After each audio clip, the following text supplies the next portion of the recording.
Good evening, everyone. How are we all doing? I am Chris, and I am here to review Cobra Kai Season 5, the long-awaited latest season of one of my favorite TV shows at the moment, Cobra Kai. I don't have a plan for this, so I'm just going to be completely off the cuff, as I always am. The first section of this is going to be spoiler-free, so if you guys are tuning in or you haven't managed to watch all of Season 5 yet, this was released on Friday last week. I've been mostly busy over the weekend, but I just took pretty much all of my evening, all of my afternoon on Sunday, and just binged watched this whole series, as I often tend to do with Cobra Kai. So, yeah, the first section is going to be spoiler-free. I'm just going to kind of give my general overall opinions, my biggest positives, and sort of like my biggest criticisms on Season 5. And then we'll get into our spoiler section. And then by the end of it, predictions for Season 6. I think the showrunners have said that Season 6 is going to be the final season. That's what they originally said. They said that they do have an end game. They do have like an end goal, a conclusion to the story that they've had since they started writing this thing. And, you know, they've had a pretty good track record so far, haven't they? With 5 seasons under their belt. So I trust them. I guess I always need to trust them. With every single season that comes out of this thing, because I love it so much, I'm always apprehensive to see, you know, as TV shows get further and further on down there, you know, as the series go by, you get into like kind of like season 3, 4, 5, especially season 5 territory. Most TV shows always tend to drop off. There's usually a big quality dip from the initial first few seasons up until those latest few ones. And I guess because I love this franchise so much, the Karate Kid trilogy is one of my favorite trilogies of all time. And I've absolutely adored Cobra Kai, and just the showrunners have just done such a justice to the original characters and the legacy of the Karate Kid films. And you can tell they're fans, you know, they're not trying to put any kind of message into it, or they're not trying to, you know, subvert expectations with it. I mean, don't get me wrong, there are twists and turns throughout the whole, you know, throughout the series here and there. But for the most part, it's just quality entertainment, which is what we want. Taking those original characters and just, you know, it's a miracle, really, what they've done. It's fantastic. And I've heard rumors they might be taking on Ferris Bueller's Day Off, a continuation series of that. I don't know whether that's true or if that's just a project that they'd like to work on. But, you know, don't get me wrong, I definitely prefer the Karate Kid films over Ferris Bueller's Day Off. But after their track record with this, I'm very much excited to see what they're going to be taking on after Cobra Kai. I just hope that Netflix doesn't think it's onto a good thing. And then it's like, right, we've got Cobra Kai spin-offs, and, you know, and then it's just going to go nuts, and it's going to lose, you know, lose its integrity a little bit. Before we get into the review itself, though, please do consider subscribing to the channel for more reviews, discussions, and live streams. There's a lot going on at the moment with TV shows, and especially when we get towards the later months of the year. There'll be some big films released. We've got Avatar 2, and I've got a lot of plans for the channel, a lot of reviews that I want to go through, maybe some director filmographies. And yeah, just lots more of me talking at camera. We've still got the Bond reviews as well. So tomorrow is going to be Quantum of Solace. We started the Daniel Craig era last week, so just a few more weeks of that left. And I'm going to be live tomorrow at 11:30 p.m. British Standard Time for my review on Quantum of Solace. In the meantime, let me know what you think of Cobra Kai Season 5. That is what the discussion is. So, you know, if we get some people jumping in, we get to discuss this thing. If you have seen Cobra Kai Season 5, let me know some of your favorite moments from the series, any negatives that you have, and also your predictions for Season 6, because it's going to be where Season 5 ends. It's definitely going to be interesting moving into the next season. And as always, you can follow me on Twitter at Hobbit Fan Editor. I'll post all the times that I go live there, as well as what you can expect. And I'm going to tease you a little bit as to what you can expect from the channel in the next couple of months, because I've got plans. I've got plans for content into the beginning of next year. So it's going to be fun. And I'm enjoying live streaming. I'm enjoying talking to you guys. Anyway, let's jump into Cobra Kai. So I guess the question on everyone's lips is, did I enjoy Cobra Kai Season 5? And I can say that I did. Yeah, I absolutely loved it. As I said, there's not many shows that I will quite happily binge watch. And I binge watched this thing yesterday afternoon, after all was said and done, after I got taken care of everything I needed to. I was like, you know what? I'm just going to take a day, and I'm just going to enjoy like the next 4-5 hours, however long it is, watching all 10 episodes of Cobra Kai Season 5. And that's exactly what I did. And it's another solid season. The Rotten Tomatoes score, not that I always go by that, is very positive at the moment. A lot of fans seem, from what I've seen on various forums and Cobra Kai fan pages and stuff like that, it looks like it's been very, very well received so far as well.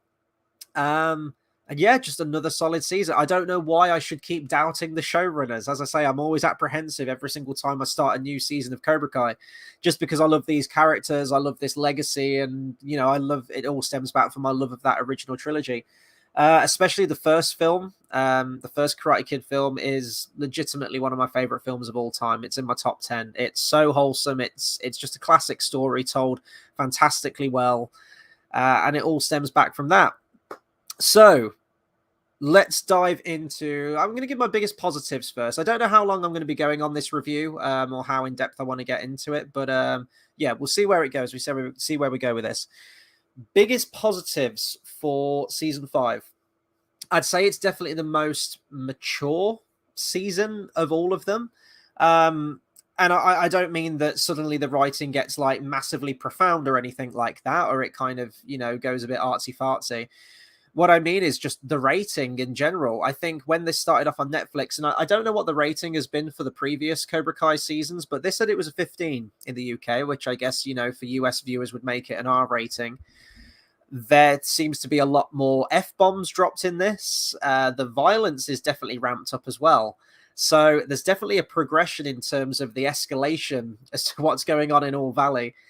Cobra Kai season 5, all of them have, even the original Karate Kid films, especially, just viewing the trilogy as a whole. It is ridiculous. It is complete escapism, and it's almost like worlds are turned on the sport of karate, on the martial arts of karate.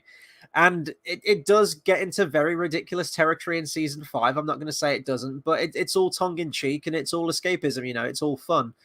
There's been a lot of great comments I've seen on various forums, as I mentioned, kind of going, oh, Cobra Kai season 100, World War VI is declared in an all-out karate global war or something like that. And it's just the escalation of where things are going and how crazy things are getting. And of course, they're going to get crazy because Terry Silver is now at the helm once again of Cobra Kai.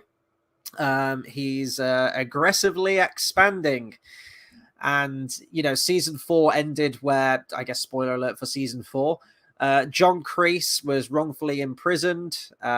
He was framed by both Stingray, but at the head of it, it was Terry Silver who got him locked up. Because Terry Silver wanted to drop his weakness, and his one weakness was John Kreese, so got rid of that, and he's asserted himself as the head of Cobra Kai. I absolutely love Terry Silver. He is easily my favorite character in Cobra Kai 3. In the Karate Kid Part 3. It's fantastic. Thomas Ian Griffith. And I don't even think he's done all that much acting. I've never really looked at his full credits, but to my knowledge, he did Karate Kid 3. He probably did a few other projects as well. But he's mostly faded into obscurity after that movie, after all these years. So what I love about Cobra Kai is that it's bringing these classic actors back, these amazing character actors from the 80s. You've got the guy who plays Chosen as well, Martin Kove as well, John Kreese, and, indeed, Thomas Ian Griffith as Terry Silver as well. And I just love that it's giving these actors, a time to shine again. It's putting them back in the limelight. And the way he's just stepped back into the character of Terry Silver, and I'd say Terry Silver's better than ever. As many years have gone by, the character has matured and leveled off some more. But he still maintains the integrity of that character and what we love so much about Terry Silver from that original film. And he is a walkaway in this season, but he steals the show. He's easily the best thing in this by a country mile. He plays the villain so well. He's the villain you love to hate. He's got all of the personality traits. And now, of course, because he's the head of Cobra Kai, it's kind of, the Terry Silver through and through with this one. We got bits and pieces of him in the last season where we started to see him shine through again. And he is just Terry Silver on full force in this one. And he is ruling Cobra Kai with an iron fist, along with a lot of friends as well. Calls in some new characters. He calls in some, senseis from some, dojos from back east, including a new character of Kim. played by, conveniently named, Alicia Hannah Kim. When I saw the trailers, I saw this character and I was immediately intrigued by a character, but I don't know if it was the way that the trailers framed it. I saw this new character come in who is clearly a villain, and I thought, oh, is Terry Silver going to take a back seat as the main villain? Is this new character going to be our main villain for the series? And I guess I'm open to new villains, but you want to kind of keep with those core characters that we already know. And I didn't want Terry Silver to take a back seat or, to get usurped by this Kim character or whatnot. But I can quite honestly say she basically fills the role of a henchwoman character. She comes into it towards the just after the halfway point of the series. And she's fantastic. She really reminds me of Oren Ishii from Kill Bill Volume 1, Lucy Liu's character. Just that her mannerisms, her attitude, I think even the way she styles her hair is very similar as well, if I remember rightly. And just the fact that she's, a martial arts badass too. She just plays that henchwoman role fantastically, and I love the back and forth that Terry Silver and her character have. So I think she's a wonderful addition to the series, and I'm really looking forward to seeing where her character develops or where her character goes into the next season. So biggest positives are probably Terry Silver and that new character as well. I want to talk about Chosen as well. Let me find the actor. So Yuji Okamoto, who plays Chosen, who was fantastically introduced into it in it was last season, wasn't it? I think Chosen was introduced at the beginning. Where Daniel went to Japan and everything like that. He's fantastic. Now, he's definitely dialed up more for comedy relief, I would say, in this one, but that doesn't take away from the integrity of the character. There's a lot of really good heart-to-heart moments with Chosen in this one. He has some fantastic back and forth with Daniel and Johnny. He's a wonderful addition. He's still a great teacher. He's still a proficient fighter. And as I say, they do give him some elements of character there that, hopefully will get developed some more later on down the line. But he's also a walk away. He steals the show as well. So I'd say between Terry Silver and Chosen, it's a really, really good blend for sure. Let's talk about some other positives. There's always this kind of, I won't even say battle. There's always this kind of war as to who gets the best story arc. Is it going to be Daniel LaRusso or is it going to be Johnny? And I think for season 5, it's definitely Johnny Lawrence who gets the better character arc out of the two. Not to say Daniel's unlikable in this one. And actually one major positive that I'd give to this season, and something I was really frustrated by from season 4, was at the end of season 3, we ended season 3 on the cliffhanger where Johnny and Daniel were, put all their differences aside and they were teaming up because they knew that they had to combine their dojos. They had to combine Miyagi-Do and Eagle Fang together in order to, or was it Cobra Kai? No, it wasn't. No, it was Eagle Fang at the time, wasn't it? They wanted to combine the two dojos because that was their only way of, beating Cobra Kai, was to come together. Fantastic way to end season 3. Phil Collins, cover of Phil Collins is in the air tonight playing, cut to black, credits. I was like, boom, that's how you end a season. And then as soon as we got into season 4, all of that potential that was there between, Daniel and Johnny teaming up, it was immediately dashed, and we reset the equilibrium between the two, the status quo, and they were back to arguing again. And it just got, by 4 seasons in, that whole squabbling between the two just got really old and felt like it was retreading familiar territory too much. And that was probably my most frustrating thing with season 4, was the fact that it felt like it took a step back when season 3 looked like it was propelling itself forward. Now, season 4 still had a really good story arc between the two where, again, they reconciled, but that just seems like it's been a thing for 4 seasons now of, their frenemies, their enemies, their best friends again. And then in the next episode, they're enemies again. And it's just kind of frustrating storytelling, especially by the point you get to 4 seasons in. But I can say, thankfully now in season 5, there's none of that enemy, back and forth thing with Daniel and Johnny. It looks like the series has actually propelled itself forward, and it just keeps them as friends in this. There's none of that squabbling back and forth. The antagonistic relationships comes from Daniel and Terry Silver, which is exactly where it needs to be, because there's that bad blood there. I will say though, watching this certainly at the beginning, and maybe I need to watch it again from the beginning, it does seem like Daniel stirs the pot a little bit, because the agreement was, if if Miyagi-Do lost the tournament, now granted Terry Silver won by unfair means, he paid off the referee, and we saw that last time where Tori's character saw Terry Silver speaking to the referee and realizing that the whole thing was staged. It was a farce, basically. The referee had been paid off by Terry Silver. But Daniel didn't know that. And the agreement was if Miyagi-Do lost the tournament, which they did, then, they have to close up shop. They have to walk away. They can't pick a fight with Cobra Kai again. They've just got to accept what it is. And I thought that was kind of a fair bet. Again, Terry Silver cheated, but Daniel didn't know that.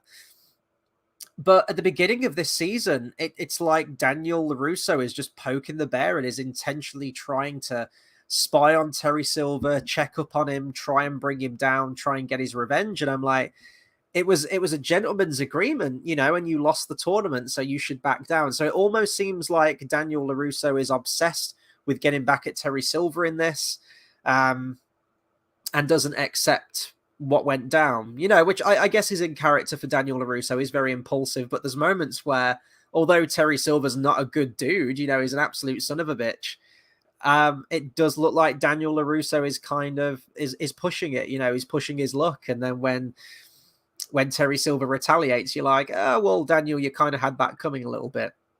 And there's a lot of that back and forth between Terry Silver, Terry Silver always being one step ahead of Daniel and trying to make his life a living hell even 30 years later. He's trying to ruin his marriage. He's trying to ruin his career. He's trying to turn people against Daniel. Terry will do anything to bring Daniel LaRusso down in this series. It's fantastic to see. But I'd say easily sort of like the best character growth comes from Johnny Lawrence's character in this one for me. This is kind of like the spoiler-free section, so I don't want to go too in-depth into it. But it puts Johnny in a position where he really needs to step up as a man and make a lot of changes and, just be more accountable and kind of change up his life for the foreseeable future.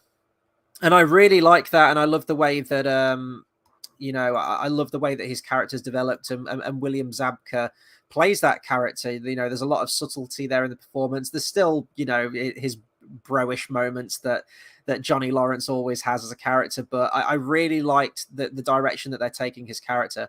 There's definitely a sense of, becoming a father as well in terms of, Miguel and also Robbie. He reconnected with Robbie at the end of season 4, so it's nice to see that relationship kind of mend itself after all the years of turmoil between the two of them, and also with Miguel, who at the end of season 4, takes himself to Mexico in order to find his father, just to kind of find his place and find his heritage, really, and just finally see who his father is. He was definitely lacking that father figure, I would say, in season 4, and he went out looking for that at the end of season 4, which actually takes me on to one of my biggest criticisms for season 5, in that I thought that storyline of Miguel and his father and traveling to Mexico, I thought that would have much more of a part to play in season 5. As it is, that whole story, and maybe, his father will come back in season 6, maybe they'll go back to that in some way. But as of right now, as of the season as a whole, that whole story arc's done in the first 2 episodes. And I felt like that was ramping up to like this huge thematic story with Miguel. I actually thought most of it would take place in Mexico, and, Johnny trying to find him, or, some whole to do. I thought even Miguel's father might be one of the main villains of the series. I thought they were going to spend a lot more time in Mexico with that storyline for Miguel. So it feels really weird that it's all said and done within 2 episodes. And I'm trying to think of the relevance of that storyline. I guess you could say that because it kind of kickstarts the series, it presents this theme of, becoming a father and son relationships, and, trying to better yourself and, not go back to old ways. Because, Johnny Lawrence was, when Robbie was born, he says he was very young and he kind of ran away because he didn't know how to be a father or anything like that. And now he's in a position where he has to try and be a father to Miguel and to Robbie as well, and to be that positive role model, not just to him, but to everyone else around him in his life. He's trying to be a better man, which is essentially what the whole progression of Cobra Kai has been, even since season 1 with Johnny's character. It's frustrating that it's over. It's said and done, in 2 episodes, it's all done. And I thought there was probably a lot of interesting areas they could have gone with that story, and they didn't really mind that for all it's worth, which is a shame. It's a shame. I think, you know, thematically, it's cool how it presents this. You know, the theme of this is going to be about, you know, paternity and, you know, father and son relationships, but it just kind of felt a bit pointless from how big it was built up throughout season 4. You know, Carmen being very cryptic about Miguel's father and that he's not a good man, and you're expecting him to be some kind of, I don't know, drug kingpin or something, or working for the cartel down in Mexico or something. And when we get to his character, we still don't really get a sense of why he's bad. He just kind of alludes to having a really sketchy past. You know, he's got a gun. He's really dismissive of his past life and saying that, you know, he'll move from family to family. He doesn't trust women. He's just going to live his life for him. He presents himself as the good family man on the outside, but when Miguel spends some time with him, he's an absolute son of a bitch. But we never really get in depth as to why he's a bad guy. We don't know if he's killed anyone. We don't know if he does work for the cartel or if he's got his own business, if he's a hitman for hire. We don't get any of that. So looking at, as you know, as a story as a whole, as a narrative arc from season 4 leading into this one, it does feel like there was a lot of missed opportunity there, and I would like to have spent more time in Mexico, because maybe that would have taken it away from the, you know, the karate side of things. And I know that it's a continuation of the Karate Kid, but you could have still had a lot of elements there with that, with Cobra Kai, and maybe with Johnny Lawrence, you know, with Robbie on the road trying to find Miguel, with Miguel there. There could have been some really rich storytelling that could have been mined there, especially with Miguel's father. As it is, it kind of feels superfluous. It's done in 2 episodes. And as I was watching the series, I was expecting his father to come back and that storyline to resurrect itself in some way, and it never did. Now, as I said, maybe it could in season 6, but from where it kind of ends and how, you know, it does kind of end conclusively for Miguel's character and gives himself, you know, that clarity of moving forward with his life and not chasing after his biological father, and accepting Johnny for the father that he is. It's kind of done. So I don't know why we'd need to go back to his character, to Miguel's father. We've got a comment here from Loaf is Jaden Smith. Yeah, I'll get onto that in the spoiler section, but yeah, that is a mad scene. That is a crazy mad scene. I'm still in the spoiler-free section at the moment, but we will get onto spoilers, and I will absolutely be talking about that scene, because that's definitely one of the big springboard moments that's going to take us into season 6 for definite. Let's see other positives. It's really difficult to talk about this without going. I'm probably going to have to move into spoilers in just a second. The music's still on point. I will say that you can clearly tell that the showrunners have a deep love for those 80s films. There's loads of references in there to films such as Top Gun, to Rocky IV. You've got loads of great music in there as well from some 80s rock bands. You've got Eye of the Tiger. You've got stuff from the band Poison, from Van Halen, all of the stuff that I listen to on pretty much a daily basis. So it's really good, and it's maintained that throughout all 5 seasons now, which I've absolutely loved.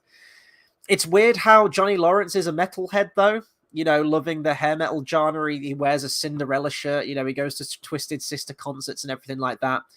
Because we need to think in Karate Kid Part 1, you know, he's in high school during the mid-80s. It's 1984, which is the prime time for that kind of music. And Johnny Lawrence was never a metalhead by any stretch of the imagination. I don't really know what kind of music he listened to. Yeah, he had his boombox, but it wasn't really, you know, he wasn't cranking out stuff like Cinderella. He wasn't cranking out any Van Halen or anything like that, or Wasp, or whatever it happened, you know, whatever it happened to be. So it feels weird. I mean, maybe he discovered hair metal in his later life. It's not unheard of, but it's just weird how it's kind of framed that he's kind of stuck in the 80s and, you know, still living off that music that he grew up with. But he never came across as a metalhead in the original couple of films. So I don't know. It's just an interesting point, but I'm not going to complain, because it means that we get some epic music during the whole season. Let's see. Well, I've talked a lot about the original cast. If I'm still in spoiler free right now, if I talk about some of the new cast still. One of my favorite additions actually to season 4 was the new character of Kenny Payne, played by Dallas Dupree Young, who was easily one of my favorite things about season 4, actually. The fact that, you know, we follow his character. It is this very kind of nerdy, nerdy kid starting a new school. It's the classic story trope, isn't it? And getting picked on by Daniel's son. And it's this interesting thing that, you know, Daniel LaRusso was the bullied one in the original film, and then his son is perpetrating all this, you know, horrible bullying towards Kenny's character. And Kenny went for this like fantastic character arc in season 4, even just in season 4 alone, where he, you know, he turned to Robbie for guidance as a, you know, as this leadership figure, got into Cobra Kai, and then he started becoming the bully then, and became ultimately, which was the problem in the first place. But it was this fantastic shift in dynamic between Daniel's son and Kenny. And that definitely continues into this season as well. I love how Kenny's character's progressing, and there's definitely a moment in this series where Terry Silver takes him under his wing and wants him to become a leader figure, is to stop looking to other people, stop following orders from other people, and to be his own man, which I guess is kind of a paradox in itself, because that's advice that he gives him, and it's kind of an order to stop listening to people, but he listens to Terry. I don't know. You know what I'm trying to say? But I loved Kenny's character in this again. It's a fantastic progression, and he's almost like a Darth Vader figure now at this point. It's like you can tell there's still good in him. You can tell that deep down, he's, you know, he's a good kid that's just trying to do the right thing, but he's got this new sense of power, and he, you know, he can protect himself now, especially in the high school environment. And he, you know, he's got a bit of a name for himself. He's got a bit of bravado now. He's in Cobra Kai, which is this branch that's, you know, this branch of gyms and, you know, training dojos that's just taking over the valley, and not only the valley, but the world, because Terry Silver wants global domination of the Cobra Kai brand, which is great. Let's see, who else could I talk about really? One of my negatives, and she's kind of a negative throughout all of these seasons so far, and I think it's just because the show writers don't really know how to write her character or what to do with her. Sam, Daniel's daughter, you know, flip-flopping between different relationships and stuff across all 5 seasons. Always seems like a character who never knows what she wants and is kind of all over the place. And any time where you think they're going to set up some profound character arc for her, there's just like another story element that just gets distracted, or they kind of tie it up in a, you know, less than fulfilling way for Sam. And it's kind of the same in this one again. There's moments in this series where it falls into the pitfalls of, you know, all the teenage relationship problems and back and forth, the will they, won't they, and seeing someone kissing someone else and getting upset about it. And, you know, it's, I don't really care about all of that stuff. And there's loads of that in Cobra Kai. But I thought with like season 5 now, we should be moving away from the stuff we've already done. And for the most part, season 5 does. But there are elements there with Sam's character where she does come across as a little bit pious and a little bit irritating, and just really wishy-washy and doesn't know what she wants. And then when things don't go her way, she gets annoyed about it. And I'm like, you made this decision, Sam.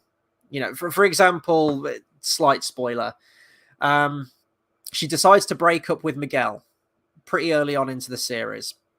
She claims that she needs to find herself and needs to go on some kind of spirit quest to know what she wants. She needs to just kind of get her life in order. Now is not the right time for a relationship, and she needs to get herself centered. And he's like, okay. And he's really upset about it, of course. And then, you know, he moves on. He starts hooking up with another girl. She sees this, and then she gets really pissy at him and then starts crying. And it's like, you broke it up. It's the classic Ross thing. It's the Ross and Rachel thing from Friends. You know, we were on a break. It's that exact same thing there. And it's just, I don't know. It's that teenage melodrama stuff where I'm just like, I don't really need this. This isn't the interesting part of the story. One of my favorite characters across all of Cobra Kai is the character of Tori Nichols, who's had a fantastic arc as well. You know, kind of playing that really hard-edged bitch kind of character when she was first introduced. But then we get to know her backstory, and that she has this really troubled upbringing, and that she's, you know, a carer for her mom, and, you know, she's in a less than ideal living situation from creeps in her apartment. And again, you know, she finds Cobra Kai as a solace, as like a place of, you know, where she can really be herself and channel that aggression that she has. And she's been a fantastic character. And as the series have gone on, winning the championship in the previous season was a great pivotal moment for that character. But then also seeing that victory wasn't necessarily properly won because Terry Silver paid off the referee. So she doesn't feel fulfilled by it. She feels like she's been cheated out of it, and that she hasn't earned that, and that perhaps belongs to someone else, and that Cobra Kai isn't the proper place for her. Where we find her in this series is that she's going into prison to speak to John Kreese, And she's almost like a double agent in a way. She doesn't want to be at Cobra Kai. She wants to be out of Cobra Kai, but Kreese is keeping her there because, you know, he's trying to keep eyes on Terry Silver and what's going on. And, you know, he's essentially got a mole inside Cobra Kai itself. So she's a brilliant character in this, and that divide that she's got, that she likes Cobra Kai and what it originally stood for, but she knows that it's not right, and she knows that the direction that Cobra Kai in isn't the right direction, and she needs to do right by herself. So Tori, you know, she's had across 2 seasons now a fantastic character arc and redemption arc as well, and especially where this current season ends, which I'll get into in my spoiler section.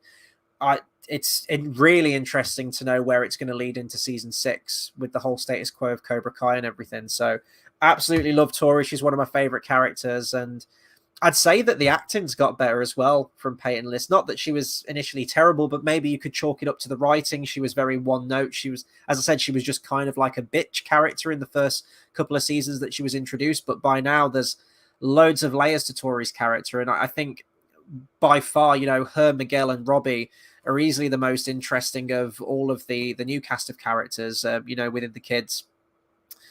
I'm trying to think of anything else before getting into spoilers. I guess overall opinions. I'm going to keep it very vague because I guess this could be a spoiler. There are some returning faces from the old Karate Kid films that you can probably... Most of them have been ticked off now, haven't we? We've had Elizabeth Shue with Ali's character. We've had Chosen, you know, we've had Kumiko, you know, we've had all these characters. So there's probably only, from the original trilogy, there's only a handful of characters that haven't made it into it yet. But you'll see some familiar faces in this one. And it's great to see. Do I love how some of them were introduced? Do I think they could have potentially have done more with those returning characters? Yes, and I'll get into that in the spoiler section. But is it great to see them back on the big screen and these actors coming back? Hell yeah, it is. Is it really convenient that they're all around the All Valley area? Almost certainly. But, you know, it's nostalgia, isn't it? But it is nostalgia done right. You can tell it's coming from a good place, and you can tell that the writers are actually trying to take these characters in a different direction and to try and build on them and fill that 30-year gap from when we've seen some of these characters last. And you can believe that that's where they would end up. You can believe that that's the journey their characters would have gone on. So overall opinions on season 5 before getting into the spoiler section, where I can really talk about this season in depth, is that it's another fantastic season. I'd say the fight choreography is definitely improved as well, especially when we get towards the climax, like the last couple of episodes. Because all of these series end in an all-out brawl, don't they, in some kind of location or another. And there's another one in this one, but the choreography is really good. I'd say the fight scenes are a lot more brutal. It definitely feels like the most mature series in terms of its rating. And I'd say it earns the rating as well. There's, you know, the language is a bit more hard-hitting. The violence is definitely ramped up. But I think to show that escalation of what Terry Silver's bringing and the danger that he really poses, I do think you needed to up the violence just a tad. It's not overly gratuitous. You know, it's not like Kill Bill standard or anything like that. But speaking of Kill Bill, there are a lot of Tarantino references in this one for sure. Definitely in some of the imagery, even some of the music cues as well is very, very Kill Bill. And I'll be interested if anyone's seen season 5, if you picked up on those as well, because there were as a massive Tarantino fan, there were definitely some moments in it that I was getting like Kill Bill vibes from it, and you know, all of that good stuff. So yeah, it still continues to be one of my favorite TV series out at the moment.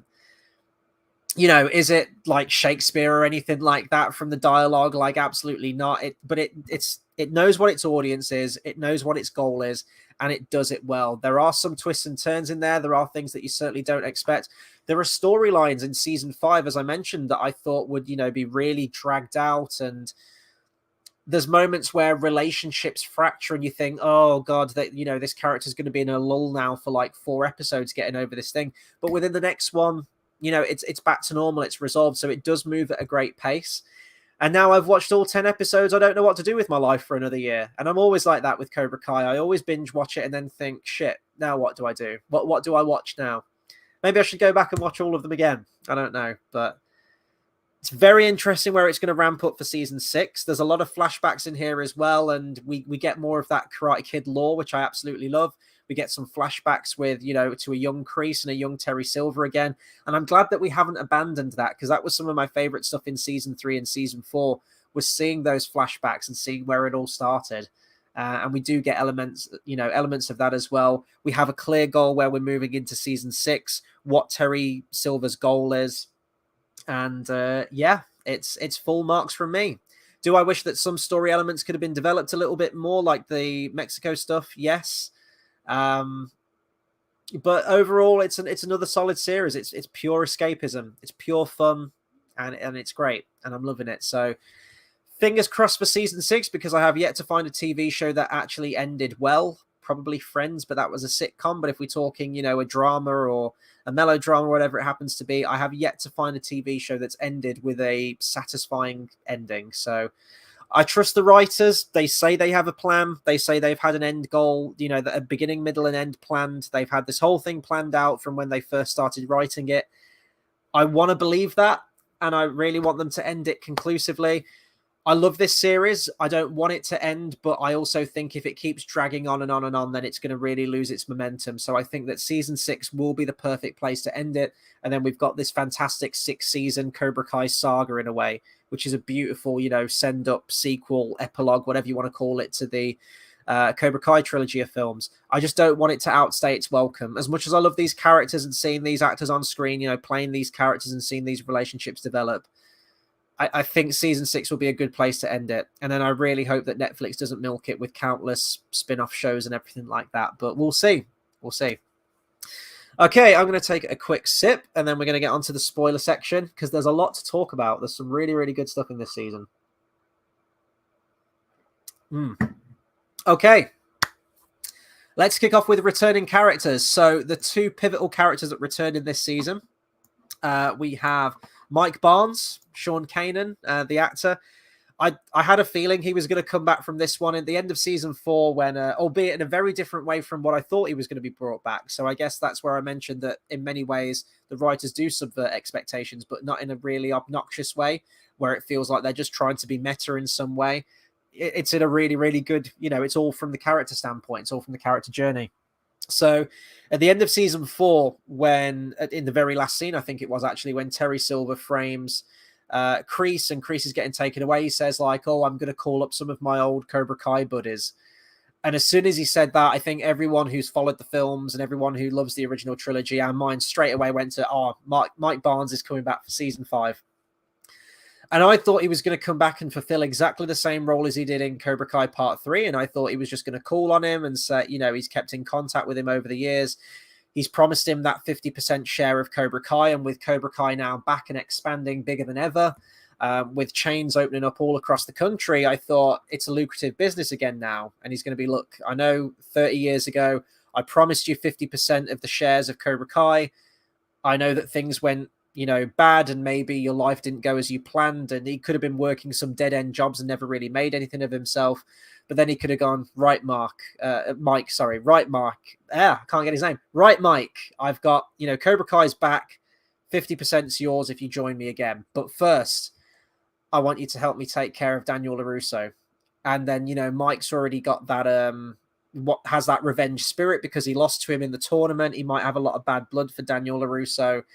And how well he, the lifestyle that he made for himself, successful car dealership, family, kids, nice house, everything going well for him. And there could have been some resentment there towards it, but it doesn't go in that direction. And I do think it's a little bit convenient how we're introduced to Mike Barnes in this series. He just so happens to be living in the Valley still, which I thought, everyone, it makes the world feel very small that after 30 years, he's still living in the same place. Again, not unheard of, but it's just, you know what I mean? It just feels a bit easy. It just so happens that Mike owns a furniture store there.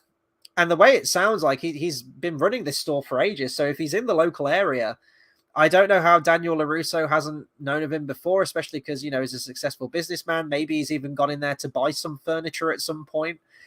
And for when we see Mike, he's living the high life. He's got a wife.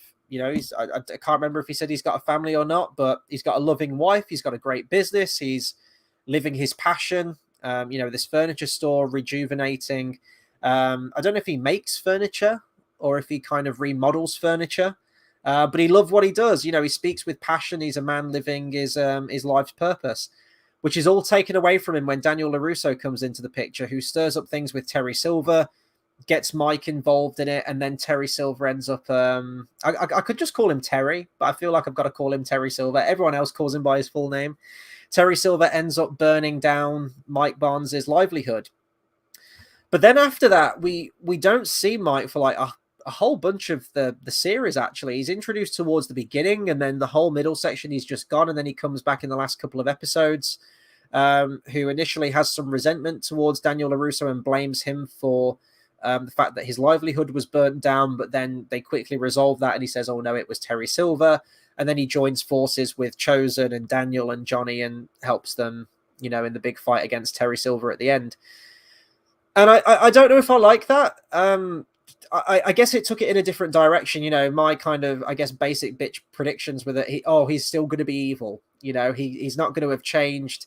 He might have been down on his luck, and Terry Silver makes him this offer that he can't refuse for that 50% shares in Cobra Kai again as a businessman. And I don't know whether that would have been a better progression for his character from the original film, but it's kind of nice to see that he has made something of himself. And, you know, he's very apologetic about what happened and the bad blood between him and Daniel. He's moved on. He's much more mature now, and he's, you know, got a level head. And it's only until Terry Silver ruins this guy's life as well that he kind of goes off the rails and, you know, has that really machismo, fiery, powerful, macho Mike Barnes spirit. So, but it's great to see him again, you know, and the actor's brilliant, and he really steps into the character once again. And it's great to see the whole gang back together again.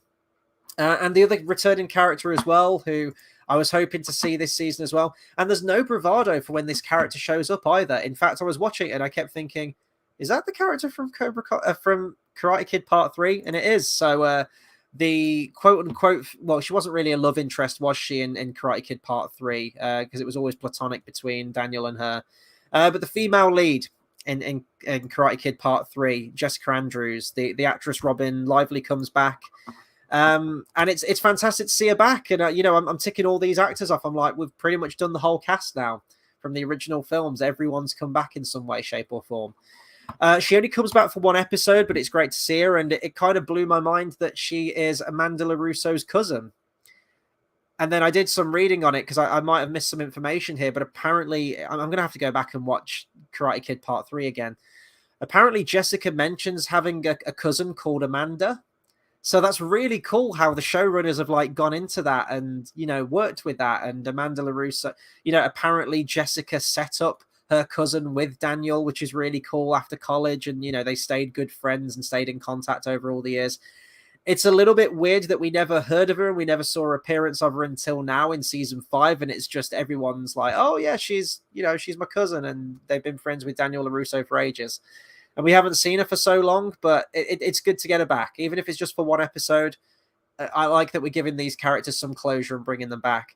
And it reminds me actually what Tom Cruise has done with the new Top Gun film, how you have the new love interest in the film of Penny. And then in the original Top Gun film, there's a couple of mentions to a previous old flame that he had called Penny. And you know, we're going back to those lines and bringing those characters into it. So a throwaway line made in when did Karate Kid Part 3 come out? Was it 87, 89 maybe? I think it was 89. Just an offhanded mention to, I had a cousin called Amanda. And then they've worked that into the plot. I think that's fantastic. And yeah, it's really good to see her. She has a heart-to-heart with Amanda's character. And when Amanda and Daniel take a bit of a break, she wants to get out of the house because she hates how Daniel's been completely consumed with his hatred and his vendetta against Terry Silver, to the point where it's kind of spoiling career opportunities for Amanda herself at this fundraising venue that they go to. And those are some of the best scenes as well, where Terry Silver's just, you know, really stirring the pot and trying to ruin Daniel's life. He plays it fantastically. As I said, the actor, he's really come into the character. And the character of Terry really does step up a notch this season. And he was fantastic in the last... He's always been great. The actor's just brilliant. But in this season, he really comes into his own. I really can't get enough of his character. Every single time he comes on screen, it's just, what's he going to do next? You know, what's he got planned next? And it's brilliant. So I've talked a lot about those characters. I haven't really talked about John Kreese yet. So Kreese is still in this series. He's banged up in jail, and he's trying to play he's trying to be the good soldier. I think he quotes himself as saying in season 5. He's trying to get out on good behavior. He's speaking to I guess like the psychologist there, who's like going to evaluate him to see if he can get parole.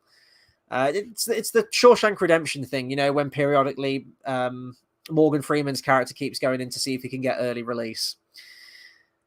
And, he's cozying up to her. He's kind of telling her, she's heard it all before. He's just saying all the positive things. He's getting on with everyone there. He's a changed man. He really regrets what he's done, and he's ready to get out of there. And there's some really good character moments with Kreese, actually. I think my favorite scene out of the whole season is this brilliant bit where, the one who's evaluating him is asking all these questions, and the way he sees the one evaluating him, it kind of flashes back to all characters from his life. So it was, his long lost love who tragically died. We get to see his commander again, who he killed in Vietnam. We get Terry Silver there. It's brilliant how they did this as well. We get a young Johnny Lawrence. I don't know if they got an actor who just looked like the actor that looked like a young William Zabka, if they actually did some kind of deep fake technology on his face, but it looks brilliant. And it goes through kind of all the important people in his life during this thing. And it's a very well done scene. I love it. The camera pans behind Kreese, and then when it comes back round, it's changed into the person he's talking to. And it's a really good moment where we get this introspective moment into Kreese's head. And the wonderful thing about Kreese is that you don't know when he's being legit. You don't know whether he's like actually talking from the heart and what he's saying is true, or if he's just, because he's a master manipulator, if he's just telling people what he needs to hear. And there's bits where he's talking to Johnny and he quite openly says, and he gets very emotional, saying that I was trying to make you better than me. You had real potential, and it really annoyed me how Daniel LaRusso took the title away from you, and I really wanted... You earned that, when he first took him on as a student, he really saw potential in him. He even says that he had the same name as me, and he has this really almost like father and son bond to him, which of course with Cobra Kai now, when we realize that Johnny himself never really had a father figure, that completely changes the way that you see Cobra Kai, and that he probably did see John Kreese as a father figure to him and as a mentor and as an important person in his life. So to see Kreese get really emotional saying that, he failed Johnny and he was his greatest student and he really wanted to see him advance. You believe him in the moment, but, he's played so fantastically well and the character's written so well that he's a villain that you love to hate, and you don't know whether he's just saying that to cozy up to them to try and get out of prison, to try and make some friends along the way. And then going to Loaf's comment right now where he says, it's crazy how Kreese faked his death. Yeah, so the final episode ends where he just gets shanked in prison. He just gets repeatedly stabbed, and I knew when I was watching it, thinking like there is no way that the writers would kill off Kreese like this. They're not going to kill him off without any pomp and ceremony. They're not going to just take this character who's existed now for over the course of the whole trilogy, and indeed all 5 seasons of Cobra Kai, and then they're just going to kill him off in the first scene. Maybe Rian Johnson would. Hey, if Rian Johnson was directing Cobra Kai, God forbid, then he probably would do some shit like that and kill off Kreese. Hell, he probably would have killed off Kreese in the first season. But, this is done really well. And you watch it and you're like, he's going to get out of this somehow. And get out he does. That's exactly how it ends. The final shot of season 5 is Kreese getting out of prison, and he's back out in the open. And he's on the warpath. I guess he's on the warpath against Terry Silver, against Daniel LaRusso, and potentially against Johnny Lawrence as well. So it's very interesting to know where season 6 is going to go. Is Kreese going to try and make a bid and get back into, now that he's basically been absolved of his crimes and everything, publicly, certainly, because the footage of Terry Silver is out there now. Oh, actually, no. No, it isn't, is it? I think at the end they say that Stingray does mention that Terry Silver was the one behind the attacks. Yeah, no, he does own up to it. He does out Terry Silver as the one who almost beat him to death. So yeah, I guess that's another crime. That's another notch on Terry Silver's belt that that his lawyer's gonna have to deal with. So yeah, I guess after this, although Kreese escaped from jail, and I guess that's a crime in and of itself, publicly, and there is evidence out there, a new testimony now by Stingray that he had to, it was a trial under duress and that Silver was threatening his life, basically. So I guess he would be absolved of the blame after that, wouldn't he? So I guess with like a clean slate and everything like that, it's up to Kreese to kind of rebuild Cobra Kai in his own image. The big thing that it's going to be leading into season 6, there's this massive tournament. Apparently, it's the tournament to end all tournaments called the Sekai Taikai, I think it's called, or something like that. It's this massive martial art festival, apparently, in the East. And that, I'm guessing, they're going to be getting on a plane and flying over there come the next season. And that's going to be a big tournament. It's how do you keep up in the ante with these tournaments? We've had a couple of All Valley tournaments. We've had some high school brawls and everything like that. We've had a fight in homes. And at the end of this one, we get a giant fight in Terry Silver's apartment, which is great, and in his dojo. So the next season, it's going to go back to, being a tournament. And I actually quite like the progression of that. I think as the series has gone on, season 1 ended with a tournament, which I felt like it needed to. It was, trying to recapture the flavor of Karate Kid, and you kind of need to end it on a tournament. Then we take a break for a couple of seasons. Then season 4, we get another tournament. And then, 5, we take a break from that. And then 6, we're going to end with another tournament. But this is like the final boss of tournaments. So it's going to be really, really cool to see. I'm trying to think other spoilers I can talk about in this series. Chosen. Oh my God. Chosen is fantastic this season. As I say, he's mostly the comic relief character, but there's a moment of real heart with him. They all go clubbing. I should explain. So the major spoiler I haven't talked about is that Johnny Lawrence is going to be a father. He's knocked Carmen up, and that's like the major thing, is that he's going to be a father again, and it's his time now to do things right, because when Robbie was born, he ran away from it. He wasn't there for him, and he was a deadbeat dad. He has rekindled his relationship with Robbie now, which is really great to see, but now he's got another kid on the way. He really wants to do right by Carmen and by himself, more importantly, Miguel and Robbie.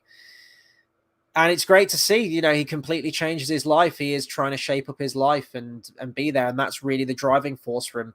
At the end, when he's caught in the brawl at Terry Silver's apartment and the odds seem unbeatable and he's getting beaten within an inch of his life and you think it's all over, he sees that photograph of his unborn child, which, gives him this newfound strength as a father, and comes back. And it's just wonderful. What I love about this series is the way it does role models and everything. From whatever aspect or walk of life. And that's why I love 80s films, because a lot of them just had real life lessons, the real good ones, the ones that stay with you. The Rocky films are some of my favorites as well. And just the ones that have life lessons. I can go back and watch any of those original Karate Kid films. And are they a bit cheesy? Yes, I'm sure they are. A cheesy 80s sports movie, but there's real messages in some of those older films. And that's, I feel like Samwise Gamgee now at the end of Two Towers. Those are the stories that stay with you. Those are the characters that stay with you and mean something. And the trilogy's had a massive impact on my life. And, and it's nice to see those messages.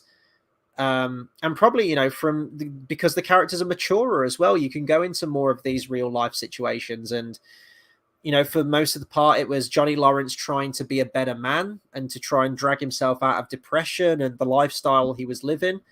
And, chasing after his goals and working towards those. And now he's going to become a father. He wants to try and be a better man about it. And it's a really good progression for the character. And I love that progression. It's you sharing that fear with him when he first hears the news, and you understand where the character's coming from. He didn't have a father there himself. He hasn't been a good father in the past, but now it's his time to do right. So later in the series, they all go clubbing to celebrate the news, of Carmen and Johnny.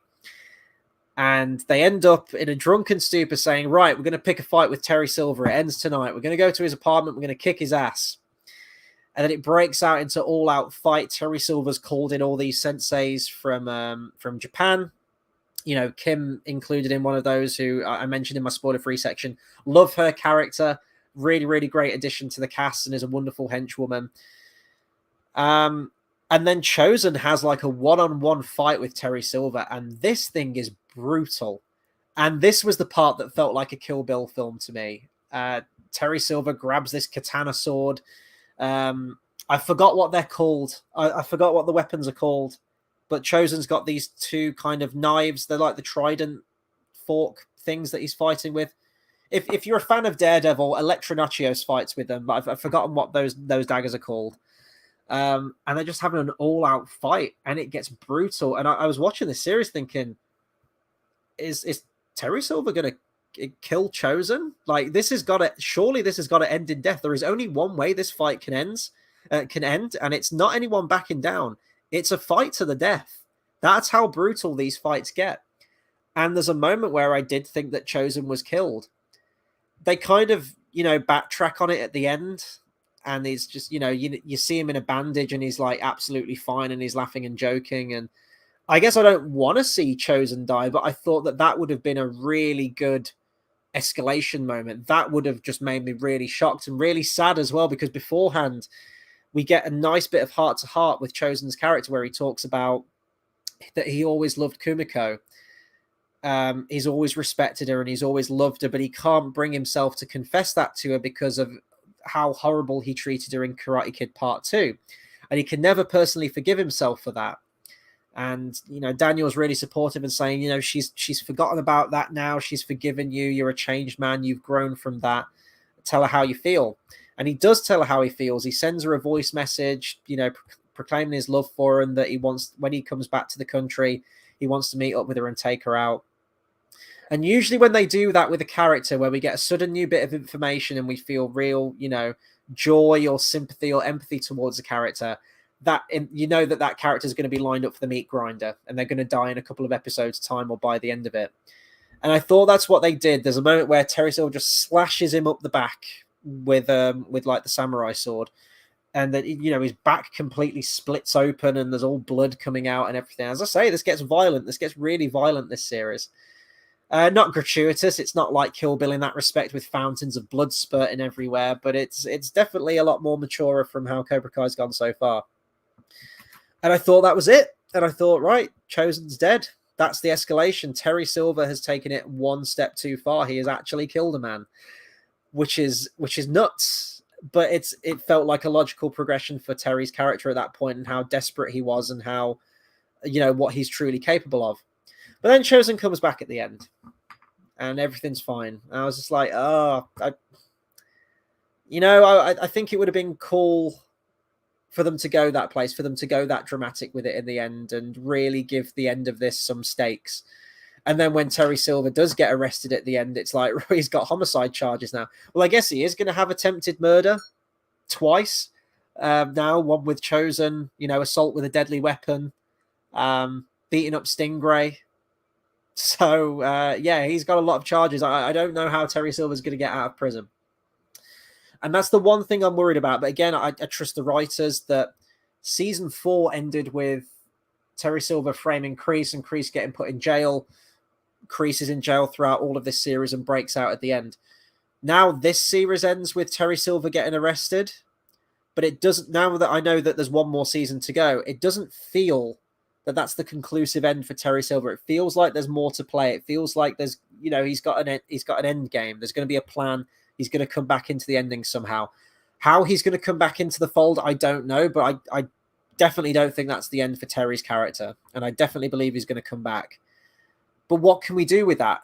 Is season 6 going to be Terry Silver in prison? And then he breaks out and then we're going to have another final fight with Terry Silver and Daniel, because we kind of had that fight at the end of this one. That fight was great too, by the way. Daniel taking on Terry Silver once all said and done.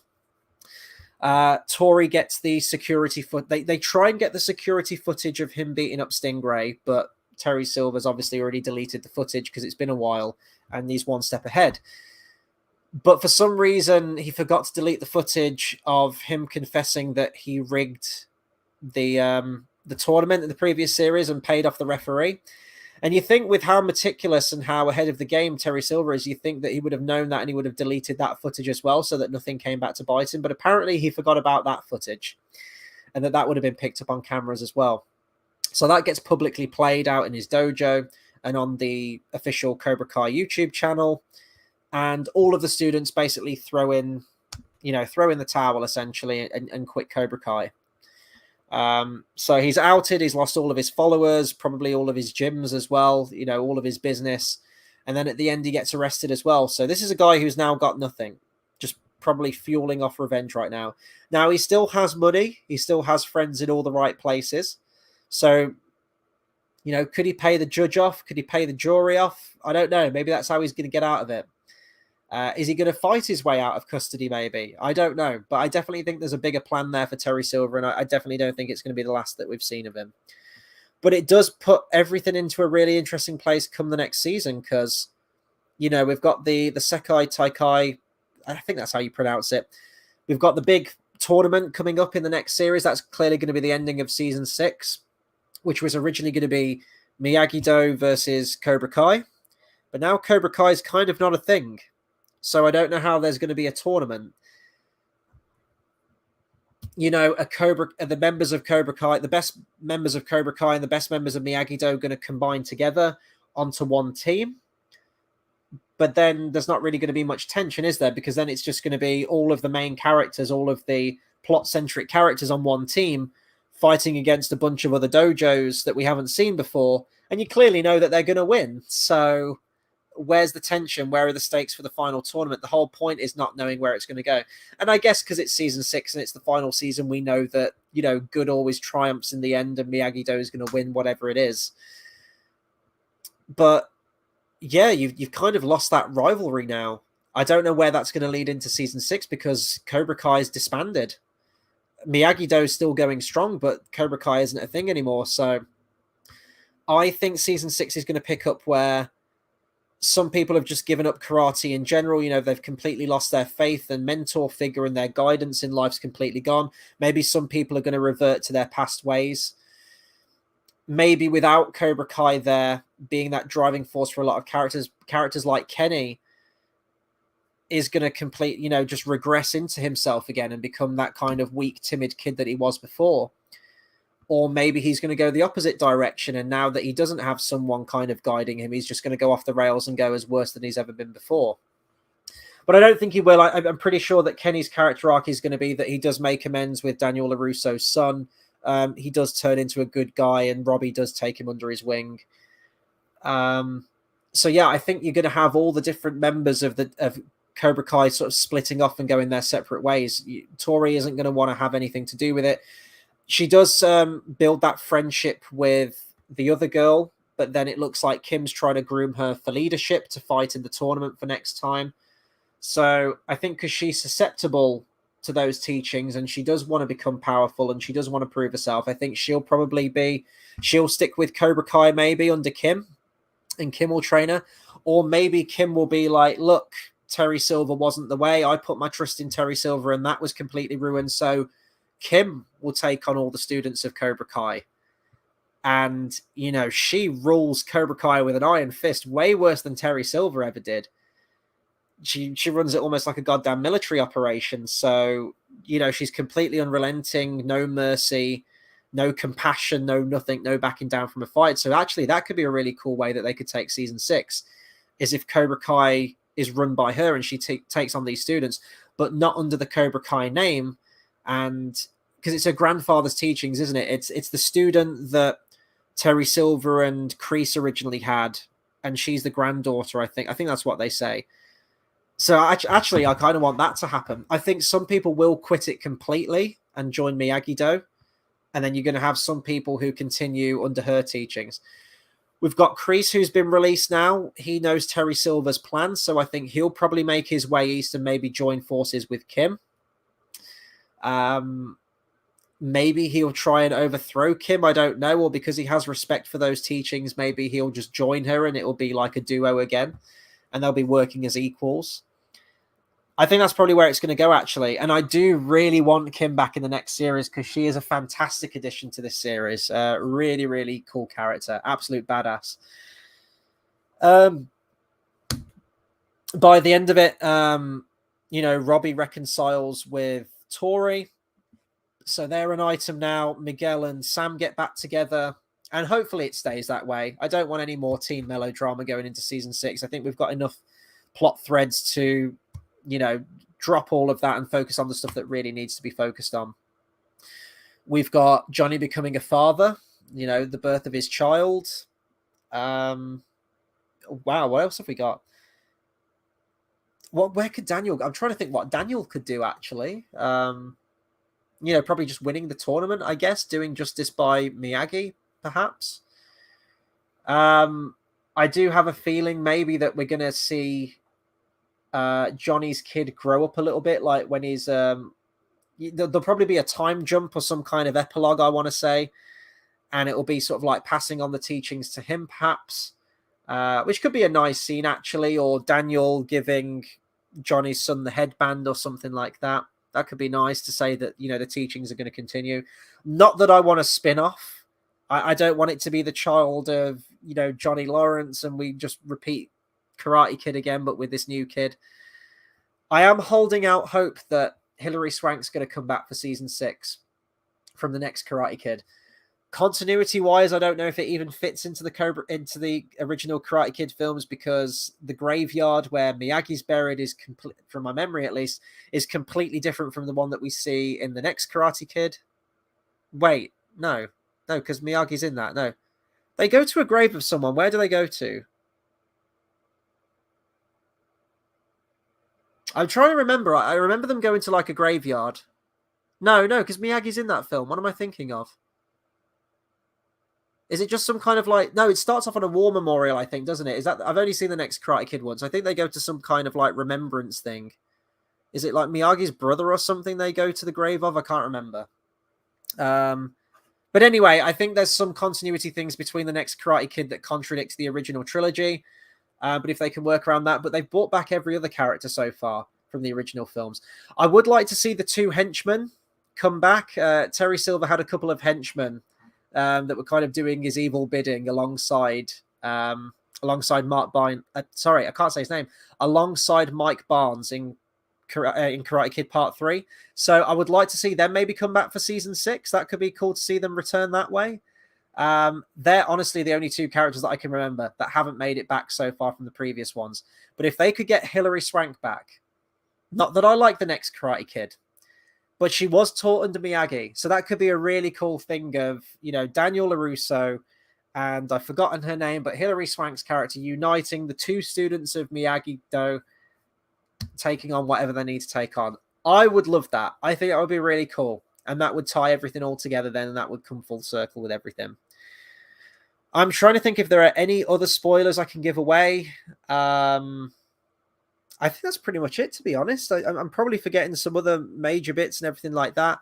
As I say, I love all the flashback stuff to seeing the lore being developed between a young Kreese and a young Terry Silver. I love how they fill in the gaps there. Johnny's story this season's been fantastic. I love that he's really, trying to improve his life and stepping up as a man. Love all that stuff. Basically, a lot of this series is just Terry Silver going back and forth between Daniel LaRusso, which is fine, which is all good.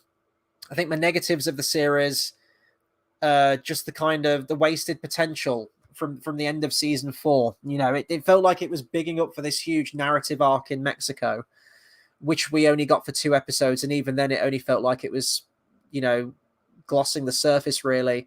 And to be honest, I don't think Miguel learned anything that he didn't already know. I guess it just gave him some sense of clarity and frames the story as this is going to be about, father and sons and, becoming a father or being a better father or being a father figure. But yeah, it felt like a bit of a waste of potential. And with all the story threads that we've got to tie up in season 6, I don't see them going back to Mexico. I don't see why they'd need to.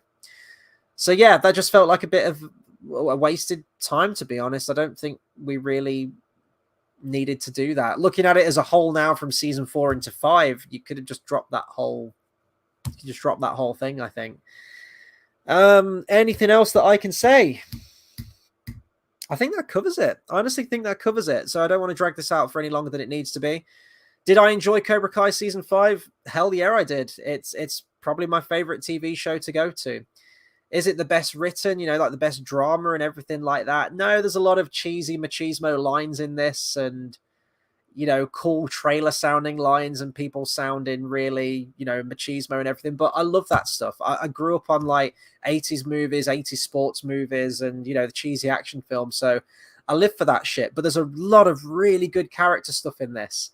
And I love how these show writers are taking these characters and developing them and in a believable way. You know, as I say, there's threads where Amanda and Daniel break up for a time, where Daniel kind of oversteps his mark a little bit and ruins some career opportunities for Amanda.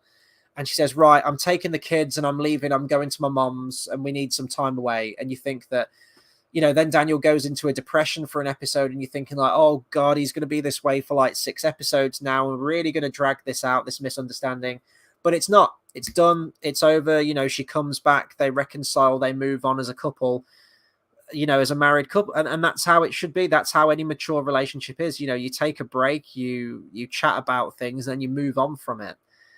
She gets the clarity she needs. She meets up with a cousin, Jessica from Karate Kid Part 3, who says that no, Terry Silver is a piece of work. I know who Terry Silver is, and Daniel has every single right to want to get back at Terry Silver because he caused some absolute hell for him back in the day. That gives her the clarity that she needs. She comes back and it's all said and done. In like an episode or 2 tops, it's all done. And I like that it doesn't waste its time with its storytelling. It really, you know, moves on. But then on the flip side, I think that the Mexico stuff didn't really amount to much and they could have afforded to take that a little bit longer, I think. But I'm loving it. I'm loving it. As I said, like, I don't know what I'm going to do now for TV.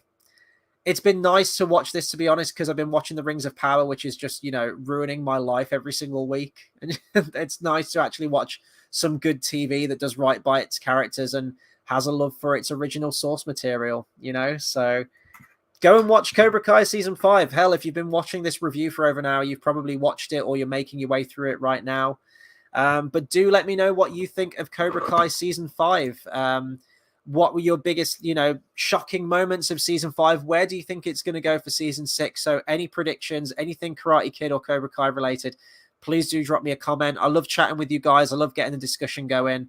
And the world of Cobra Kai and Karate Kid is one of my most passionate things. It's one of my favorite film trilogies of all time. It's one of my favorite TV series. And I really hope they release this as like a DVD or Blu-ray box set once this is all said and done, once all 6 seasons are done, because I would definitely be picking this thing up. Do subscribe to the channel as well for more reviews, discussions, and live streams. I'm definitely going to be ramping up the content a lot more recently. There's more TV shows I'm reviewing. There's new films coming out. There's rescreenings of films. So do subscribe to the channel. I've got a lot of plans for the next coming months and into next year as well for some more franchise reviews, filmography reviews. I want to go back through some directors' work from their first film to their latest film. It's going to be really fun. So go and follow me on Twitter as well. You can find more information as and when I make these announcements. You can follow me at Hobbit Fan Editor. That's at Hobbit Fan Editor on Twitter. And in case you're not bored of me already, I will be back tomorrow night at the slightly later time of 11:30 p.m. British Standard Time for my review on Quantum of Solace. I've been doing the 60 years of Bond. I have a playlist on my channel. Since the month of April, Odeon Cinemas have been releasing all the films week to week. And we're into the Daniel Craig era now. So we're on the final stretch of films. Tomorrow night is going to be Quantum of Solace, and I'll be talking about it. There's a lot to say about that film. Mostly negative, but, you know, there might be some positives rediscovering that film and watching it again for the first time. I've been talking for too long. Watch it again after so long. You know, there might be some new things to say, some new talking points. So if you're a James Bond fan, do tune in tomorrow night because it's going to be a really fun discussion. Thank you to everyone that's tuned in, commented along, and stood with me for all this time. I really do appreciate it. Go and watch Cobra Kai. Go and marathon through it. Then let me know what you think about it. Until then, I'll see you guys on the next video. Good night, everyone.